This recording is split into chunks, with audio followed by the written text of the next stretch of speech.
السلام عليكم ورحمة الله وبركاته. ازيكم حبايبي؟ عاملين ايه؟ يا رب يكون كلكم بألف خير. معلش يا بنات، انا هبدأ الفيديو بتاعي هقول حسبنا الله ونعم الوكيل في كل مؤذي، حسبنا الله ونعم الوكيل في كل من أذاني، حسبنا الله ونعم الوكيل في اللي كان السبب في القنوات بتاعتي توصل لها، حسبي الله ونعم الوكيل. القناتين يا بنات يقف عليهم الربح مع بعض، القناتين يتشال منهم الربح مع بعض يا بنات. وحد هيقول لي يمكن قناة وقعت قناة، لا لا يا بنات، لا، دي قناة لها ادسنس ودي قناة لها ادسنس، مش مربوطين ببعض خالص خالص عشان نقول ان واحدة وقعت التانية، لا، والاتنين لما يتقفلوا او قصدي الربح بتاعهم ما يقف عليهم مرة واحدة، ده نسميه ايه يا بنات؟ اللي بيحصل ده مش طبيعي ولا معقول ابدا.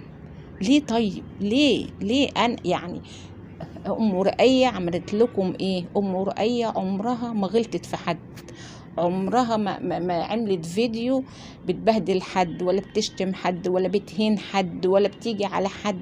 طب ليه الظلم ده؟ ليه الافتراء ده؟ ليه القناتين مع بعض الربح بتاعهم يقفوا؟ وزي ما بقول لكم يا بنات، دي ملهاش دعوة بدي خالص، دي ليها ادسنس لوحدها ودي ليها ادسنس لوحدها، عشان ما حدش يقول لي يمكن القناة الاولى وقعت التانية ولا القناة التانية وقعت القناة. لا يا بنات، خالص خالص مش مربوطين ببعض ابدا. ده طبيعي يا بنات ان الاتنين يقفوا مع بعض، ده طبيعي. دي ملهاش دعوة بدي، ما ده اللي مجنن الواحد يا بنات، دي اللي مجنن الواحد ان دي القناة دي ملهاش دعوة بالقناة دي. يبقوا الاتنين يقعوا مع بعض ازاي؟ اتنين يتشال منهم الربح ازاي؟ ومش كده وبس، المشكلة بقى الكبيرة بقى العويصة، ان الشروط وقعت كده عندي. لان ايه؟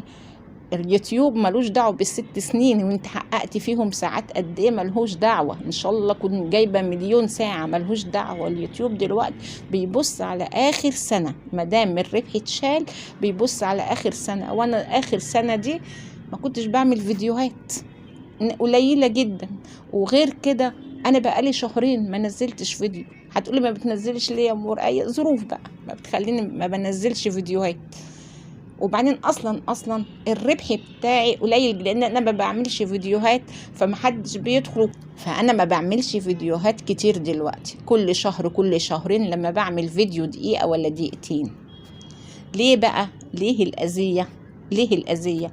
ام رقية كانت مثلا قالت كلمة وحشة في حق حد، ام رقية حد شاف لها فيديو وحش، ام رقية حد يجيب لي كده فيديو ام رقية قالت اي كلمة وحشة على اي حد على اي قناة، حد يجيب لي يا بنات؟ طب ليه اللي بيحصل ده يا بنات؟ ليه؟ انا ماليش دعوة باي حاجة بتحصل على اليوتيوب، انا ماليش دعوة باي حاجة بتحصل على اليوتيوب، انا في حالي، ام رقية في حالها. يبقى ليه يا بنات؟ ليه اللي بيحصل ده؟ ماليش مشاكل مع حد، انا في حالي. يبقى ليه يعني توقفوا قناة بقالها 6 سنين يعني مش سنة ولا 2؟ ليه تعب ومجهود وسهر ليه؟ طب ام رقية عملت لكم ايه؟ ام رقية قناة ام رقية البسيطة الصغيرة اللي لسه الربح نازل ليه توقفوها كمان؟ ليه ام رقية عملت ايه كمان عشان توقفوها؟ والله ما عارفة اقول ايه ولا اعيد ايه ولا اقول لكم ما فيش حاجة بقدر أقولها غير حسبنا الله ونعم الوكيل، حسبنا الله ونعم الوكيل في كل اللي أذى قنواتي، حسبي الله ونعم الوكيل. المهم دلوقتي إن آخر سنة دي يا دوبك فيها 2000 ساعة، يعني القناة محتاجة 2000 ساعة كمان عشان الربح يرجع لها.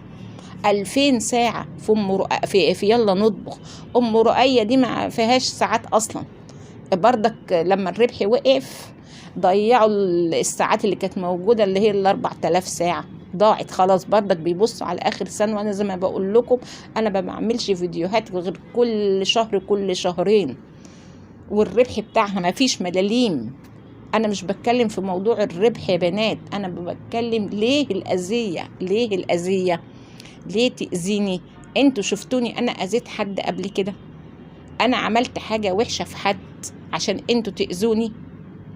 طب مين يعني ليه قلبك طوعك انك تأذي اختي ليكي؟ ما اذكيش في حاجة، ما عملتكيش حاجة، ليه؟ طيب انا نفسي اعرف ايه السبب.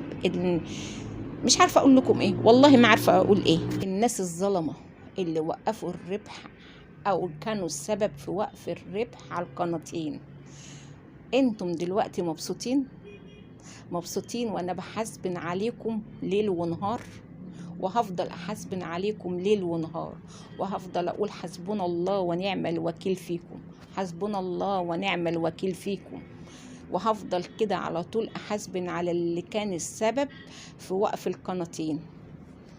دلوقتي يا بنات قولولي انا اعمل ايه واتصرف ازاي؟ يعني ام رؤية محتاجة 2000 قصدي يلا نطبخ محتاجة 2000 ساعة، وام رؤية محتاجة 4000 ساعة. طب انا اجيبهم ازاي دول؟ ليه الظلم؟ ليه الافتراء؟ ليه بتعملوا كده؟ يعني ام رؤية اذكوا في ايه؟ ام رؤية اذكوا في ايه عشان تأذوها بالشكل ده؟ طب عايزين تأذوا ام رؤية وقفوا قناة وسيبوا التانية، يعني ما توقفوش الاتنين مرة واحدة، ما تضربوش الاتنين مرة واحدة كده، خلي قناة حتى واقفلوا لها القناة. عايزين تشيلوها خالص تمسحوها خالص ماشي، لكن سيبوا لها واحدة. الاتنين توقفوا الربح على الاتنين في يوم واحد، في يوم واحد يا ظلمة، في يوم واحد. هفضل اقول حسبنا الله ونعم الوكيل فيكم، حسبنا الله ونعم الوكيل في كل مؤذي، حسبنا الله ونعم الوكيل في اللي كان السبب في وقف الربح على قنواتي، حسبنا الله ونعم الوكيل، وهفضل اقولها ليل ونهار حسبنا الله ونعم الوكيل. مبسوطين انتوا دلوقتي؟ مبسوطين وانا بحاسبن عليكم؟ ما انا ما اقدرش اقول كلام ولا اقدر اقول حاجة غير ان حاسبن عليهم بس، لا بعرف اغلط في حد ولا بعرف اشتم حد ولا اعرف اقول حاجة غير حسبنا الله ونعم الوكيل فيهم. قولوا لي يا بنات انا اعمل ايه دلوقتي؟ اتصرف ازاي؟ اكتبوا لي، قولي لي اعملي كذا يا ام رؤية، اعملي لايفات يا ام رؤية، اعملي. بس هعمل لايفات في يلا نطبخ ولا هعمل لايفات في ام رؤية ولا هعمل ايه انا؟ وهي اللايفات هتجيب يعني مش عارفه ام رؤية تعمل ايه، تتصرف ازاي يا بنات؟ قولوا لي انتم اتصرف ازاي، وعشان لا حول ولا قوه الا بالله العلي العظيم، لا حول ولا قوه الا بالله العلي العظيم. طبعا هنقدم بعد 3 شهور، 3 شهور، ويا عالم انا هقدر في ال3 شهور دول ألم 2000 ساعة، والقناة التانية أجيب فيها 4000 ساعة، الله أعلم الله أعلم. بس أنا مش عارفة حاجة دلوقتي من الصدمة غير إن أحسبن وأقول حسبنا الله ونعم الوكيل فيهم. وأنا يا بنات وكلت أمر للي عينه لا بتغفل ولا بتنام، وهو اللي هيجيب لي حقي، هو اللي هيجيب لي حقي.